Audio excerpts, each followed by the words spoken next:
La historia de las mujeres afros no podría contarse sin hablar de este sitio en particular, el Portal de los Dulces. Este sitio simboliza la resistencia, el trabajo, la dignidad de las mujeres nuestras. Aquí estoy con Cruz Villero López. Tiene 71 años de estar trabajando en este mismo sitio, vendiendo dulces como vendieron sus antepasadas desde el siglo XVII en Cartagena. Porque desde el siglo XVII y desde antes, desde la colonia, las mujeres se especializaron en el pequeño comercio y en otras actividades, como lo vamos a ver más adelante.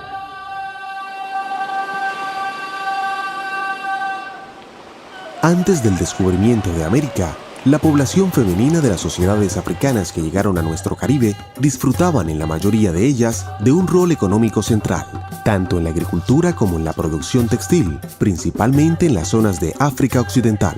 Sus habilidades en los oficios artesanales quedaron para la posteridad en la exquisita cerámica y en los textiles que hoy nos asombran con su belleza. Eran mujeres libres en su inmensa mayoría. La relevancia de estos aportes de la mujer africana se repetirían también en el Nuevo Mundo.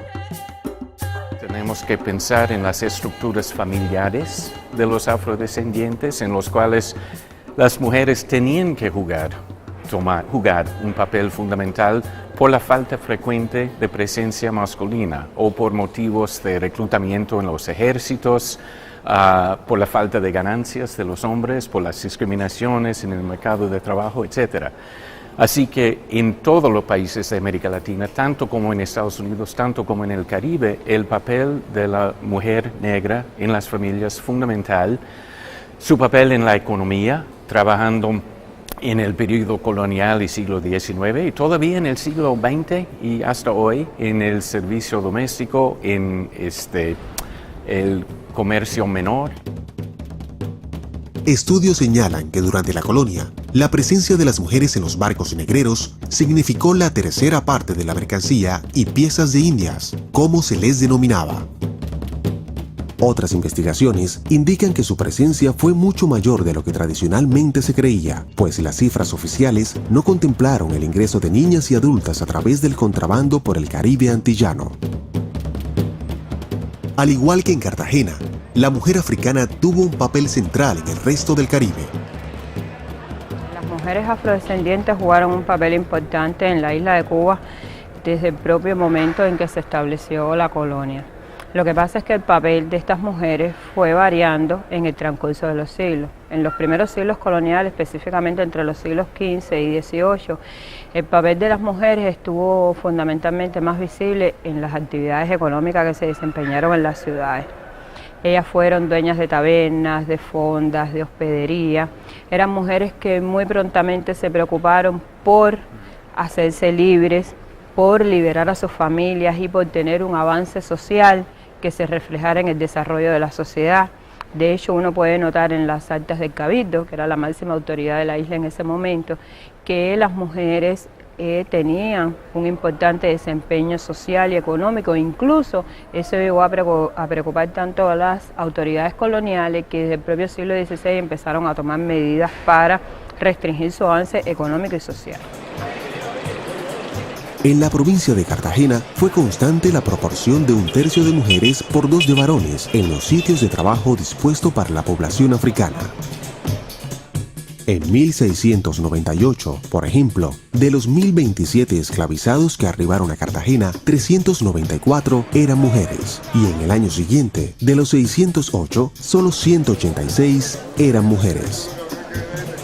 Por 4 siglos, la mujer africana sufrió y resintió la sumisión de una sociedad que siempre la vio como seres sin valía humana.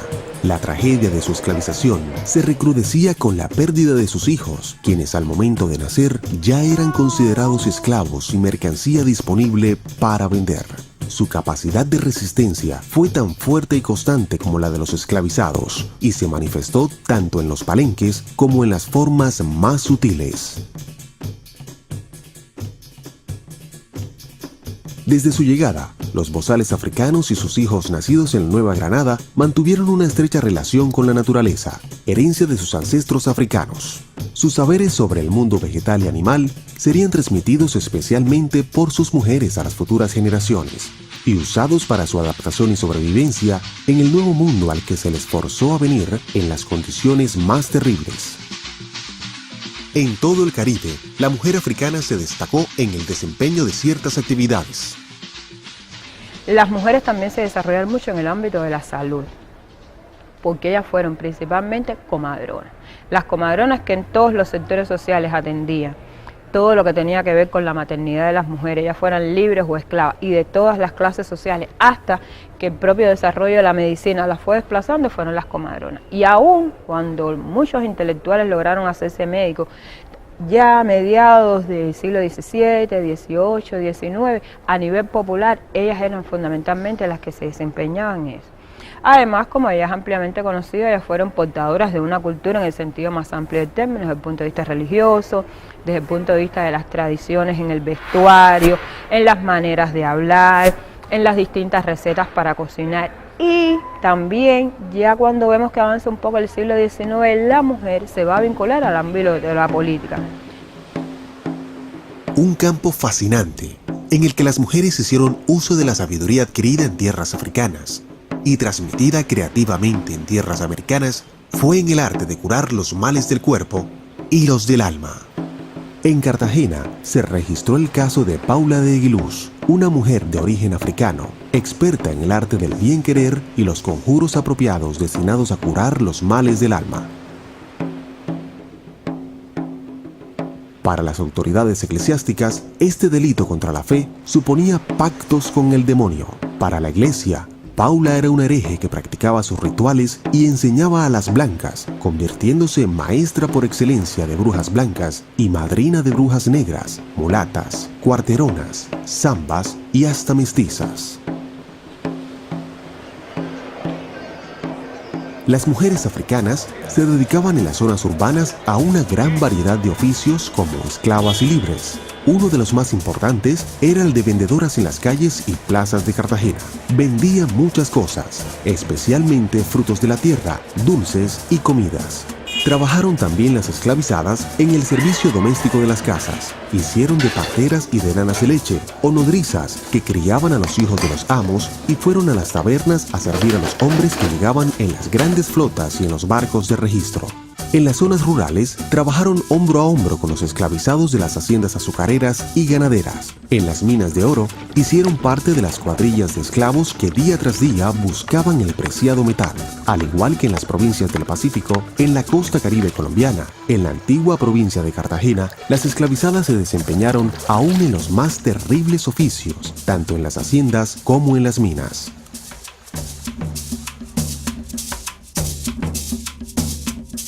Hacia el siglo XVIII en el Caribe colombiano, existía en la Nueva Granada un promedio de 136,5 mujeres por cada 100 hombres, y la mayor parte de ellas se encontraba en la población libre de color y en las esclavizadas. En Cartagena, esa proporción se mantuvo y permitió que muchas tradiciones ancestrales se transmitieran a los hijos de los españoles y criollos, debido a su papel dentro de la casa de sus amos. Una de las historias más fascinantes, transmitidas oralmente en el palenque de San Basilio, se refiere al papel del cabello de las mujeres. Se dice que el conocimiento sobre la geografía del terreno se hallaba en una zona del cuerpo de las mujeres, tal vez insospechada por los amos y autoridades. su cabello. Los peinados de las esclavas marcaban el camino hacia la libertad. Después de que ellas regresaban de la recolección y las labores del campo, peinaban a sus hijas con tropas, esas trenzas plegadas por el cuero cabelludo, que en realidad eran mapas con guías para seguir la ruta de escape. Las esclavas marcaban mojones o señales en el peinado de las niñas, un árbol grande, un camino, un sembrado.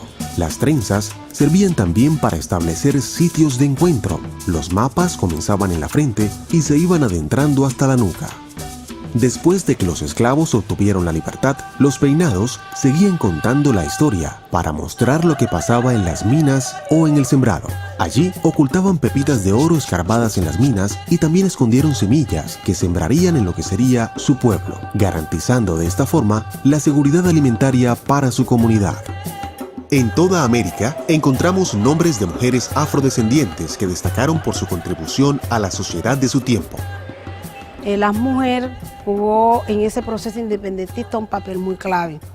Tenía papeles desde el punto de vista de la estrategia de libertad como de las acciones mismas para conquistar ese proceso independentista. Y hay muchas mujeres que dan datos de esa historia, como el caso de Angela Davis, como el caso de Wiwa, como el caso de Orica, que fue la hija de Ben Conbiujó, de Felicita Campo. Hay muchísimas mujeres relacionadas en nuestra historia que indican de ese papel protagónico y de ese papel clave de toda esa gesta independentista de la mujer negra en las Américas. Ellas hicieron uso también de las estrategias de negociación para obtener la libertad de sus familias. Muchos serían los mecanismos de resistencia contra la esclavitud usados por las mujeres africanas. Con tal de poder comprar la libertad de sus hijos, llegaban hasta el punto de prostituirse para reunir el dinero suficiente para pagar por la libertad de su marido y por la suya propia, para luego trabajar para pagar la de sus hijos. Desde una perspectiva actual, queda demostrado que la vida de la mujer afrodescendiente en el Nuevo Mundo generó nuevas dimensiones en las relaciones humanas. Y en ese contexto, además, es importante haber descubierto primero a la mujer en la historia, o sea, como agente histórico, y después haber incluido una nueva perspectiva, que es la perspectiva de género, ¿no? Que es una versión más amplia. Y dentro de ese tipo de cuestiones y ese tipo de preguntas, obviamente las mujeres esclavas tenían tanta agencia como la tenía cualquier otro personaje histórico. Pero en el caso de la esclavitud y de la población negra en general es incluso más interesante todavía, porque con la mujer reintroducimos la dimensión moral, la dimensión de la iglesia, ¿no?, en nuestro análisis de las relaciones humanas, ¿no? Entonces temas como el matrimonio, la procreación, la reproducción biológica y social, ¿no?, de un sistema tienen una cabida más importante. Muchas encontraron en la unión con hombres de piel más clara un mecanismo de movilidad social para su descendencia, asegurando el paso de sus hijos a un estatus superior a través del blanqueamiento racial y, en el mejor de los casos, a la libertad o a una mejoría económica. En cuanto eran libres y aprendían el castellano, realizaban actividades que garantizarían su supervivencia a través del comercio, la actividad doméstica y administración de hospederías. Incluso, algunas alcanzaron a tener propiedades. A más de siglo y medio de haberse abolido la esclavitud, es posible ver con más claridad el papel de las mujeres afrodescendientes en la crianza de los hijos, en el sostenimiento de las familias, en las actividades productivas y en la transmisión de tradiciones culturales de inmenso valor en la costa caribe colombiana. Y no menos importante, el extraordinario papel que jugaron al defender a toda costa su condición de seres humanos. Al ser capaces de defender el derecho de amar a los suyos y protegerlos en medio del horror de la esclavitud. Al ser capaces de mantener intacto el derecho a la alegría, a la risa en medio de tanto sufrimiento. Esto último, otra lección de profunda sabiduría.